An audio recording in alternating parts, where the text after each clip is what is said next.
All right, so we are looking at a whole lot of oregano right here. This oregano, believe it or not, has been in this garden since last January. So we're talking, what is that? 12 plus, it's almost like 18 months old. And it's just so full and so prolific. You really want to stay on top of an herb like this and keep it pruned and make sure it stays healthy. So I want to show you a quick pruning tip. You can see all of the woodiness we're getting here in the interior of the plant. So on a very regular basis, I would come in here and instead of cutting the tips of this plant, you instead want to go all the way back to the heart of the plant and trim that way. So I would thin it like this, and I would really do this all around the plant. So every few inches, I would cross over, come down. You want to do the lower and outer leaves. The dogs are very excited about oregano, by the way.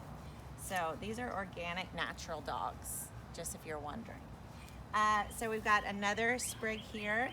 And you can see, even though I've cut, you literally can't tell the difference, right? And so I'm gonna go again. I'll go just like pretend like you're like a hairstylist. If you've ever dreamed of being a hairstylist, oregano is gonna give you this opportunity, okay? So you're gonna go to the next few inches. You're gonna go all the way to the base of the plant and cut again. And if you have anybody that you really want to be your new best friend, then what you're gonna do is take these sprigs, tie them up. You can either dry them yourself or you can give them to your friends fresh.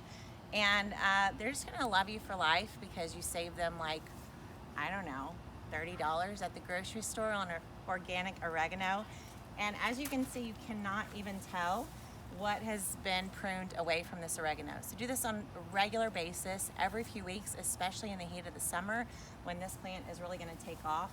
And I love the look that this gives the plant. Instead of making it big and bushy, it's gonna let it drape over the side of your bed and be as beautiful as Julie's garden is, if that is possible. Thanks for watching.